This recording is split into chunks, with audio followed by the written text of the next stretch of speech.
Hospice. He who does not perceive the drama of his own end is not in normality but in pathology, and should lie down on the stretcher and allow himself to be cured. Call Gustav Jung. On one occasion, my wise father, who used to tell me many valuable things, told me life is a terminal illness. But I know that's not always the case. Life is also a journey, a school, and an opportunity. That's why I come here every day and every night to remind my brothers and sisters of that. Some of them don't want to leave and others don't know why they're staying. Although there comes a time when almost everyone already wants to leave and leaves. Mrs. Castrillon, from 204, told me that she is staying a while longer to see if her grandchildren can visit her or see the last great-grandchild who was born a couple of weeks ago. She says that great-grandson met her at another time, but she doesn't remember when. She wants to look him in the eye to see if she can remember him. She's ready to go, but she's very curious. Yesterday he told me, "Curiosity kills me." We laughed for a long time. In the 207 there are two ladies who hate each other, but according to them, they never met until now that they got together. One of them told me she wasn't leaving until the other one left first. I asked her why, and she told me that she had arrived first and the other old woman had come there to her over. The other lady doesn't cooperate either and confirmed to me that she came here to her because she deserves it. I have no doubt that those two had unfinished business. Maybe one day they'll figure them out. Don Pedro, the one from the 205, has an excellent sense of humor. Several times he has asked me to get him a cigarette. I tell him it's not that cigarettes are going to hurt him. It's that he can blow us all to shit if his oxygen tank explodes. Then Don Pedro told me to bring him a bottle of liquor from the nearest store. For some reason, he thinks he can ask me for things and that I'm going to lend myself to his fleshly needs. Yesterday he told me, "Tell the Haitian woman who gets me up in the morning to come here and lie down with me for a little while. Tell him I'm cold. Let me see what I can do." I replied and continued my rounds. I really like my job. Here I have learned to appreciate certain vicissitudes and opportunities that I had not been able to understand in other jobs. During the mornings, everything is very busy with breakfasts, cleaning, visits from nurses, and some relatives who come to accompany the residents for a few hours. When night falls, most of the nurses go home, and then I stay talking to the residents. Almost all of their stories are very interesting. Some are happy, some are worrisome, and some are very sad. But their stories are always interesting. Dona Margot, the one from 207, is happy when she sees me and asks me to comb her hair. He has a very long white mane that spills down his back. First, I help her sit on the edge of the bed, and then we talk for hours until I have to go to another unit. Last night, she told me stories about when she was a teacher and how she loved cruising with her husband after they retired. "You should go to Alaska. It's very beautiful," she told me, and then got nostalgic because she missed her husband. "You'll be with him soon. Don't be in a hurry," I said. The other night, I passed by the 208 and heard a deep, mournful cry. I walked into the unit and met a woman I had never seen around. At first, she did not see me and continued with her sad lamentation. I stood for a few moments beside his bed. I didn't want to interrupt her. Sometimes it's important for us to figure things out without being abruptly interrupted. I only heard him complain that his children just wanted to fight over the inheritance. He said other things about how ungrateful family members often behave when money is at stake. She never realized I was there, and I left for the 209 where I was needed. Every time Don Floro, the man on the 209, wears out the effect of his painkiller, the pain begins. First, they hit him on the right side where he has the most deterioration. He then becomes unbearable all over his abdomen and starts screaming. Before his pain got out of control, I went and sat on the edge of his bed. I took a deep breath, or something like that, positioned my palms on his right side, and closed my eyes. I was there for a few minutes until Don Floro's pain could be controlled. I helped him wrap himself up because he was cold and want to continue working. My pay is rewarding, more plentiful than many other times, though I have been a soldier in the Queen's bodyguard, a captain.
Those who come to assist in the games sometimes ignore me and sometimes look at me sideways. I see non-judgmental looks in them, and they never say anything to me. It's free will, I understand. I almost always choose to leave the unit and leave them with their task. That's none of my business anymore. Actually, I have nothing to do with that transaction. I simply accompany the brothers and sisters for a few days, sometimes weeks or months until they come to pick them up. That's my job. In truth, no one hired me.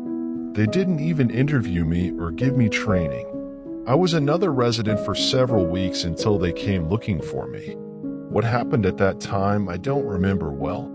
What I remember is that no family member of mine came to accompany me during the time I breathed with difficulty only on the 214th. I don't know why no one came from my family, and my last embodied circumstances don't matter anymore. I told the messengers that I would not leave with them, and they respected my decision. That's why I've been working here ever since. That's the best way I can explain it. Before I myself was clear what I was doing in that place, I entered one of the units at midnight, and two resident ladies whose names I vaguely remember cited me.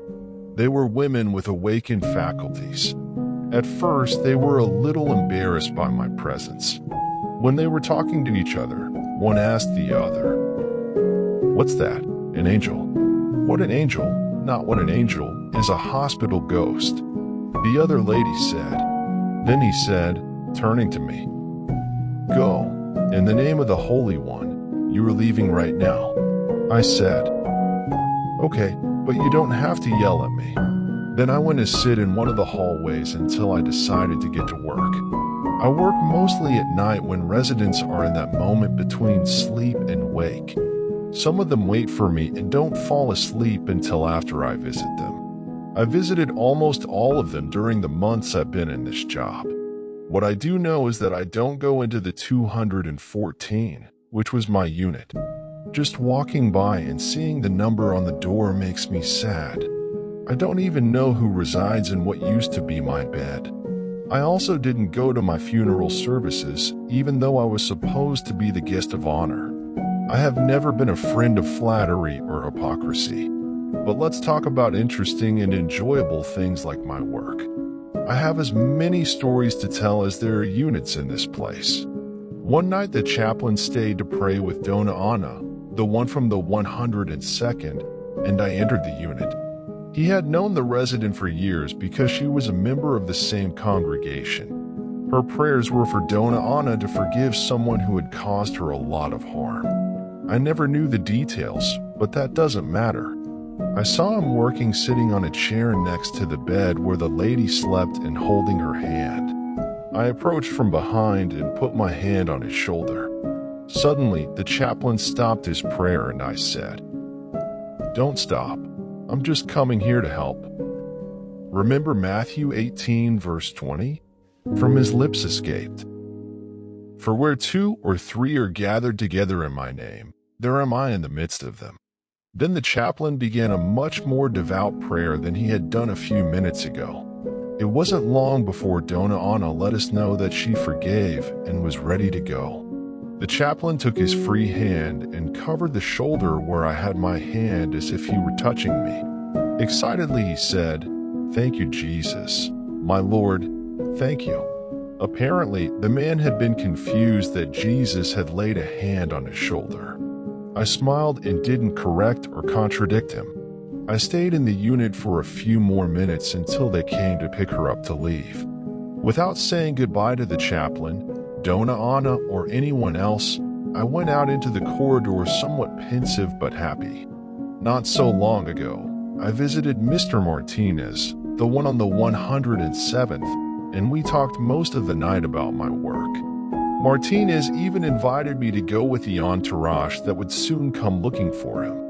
One night I was in his unit when suddenly his doorway opened. His messengers entered, and Martinez joined the ceremony. I had almost left his unit when he turned to me and said, "Come with us." I thought about it for a few seconds and answered, "Go and I'll catch up with you later." He went on his way, and I continued to work. I'm not in a hurry to leave, and that kind of invitation, although well-intentioned, I don't accept it for now. I also don't like to be mistaken for angels or other entities in the pantheon of any religion. In particular, I am not religious, and in very few carnal existences I have been. Mind you, I've always been a very good worker. I take great satisfaction in helping others in their sad and lonely waits.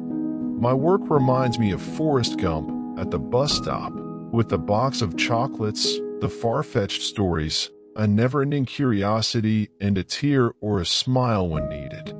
After all, in life you sometimes have to cry or laugh at death, just as in death you have to cry or laugh at life.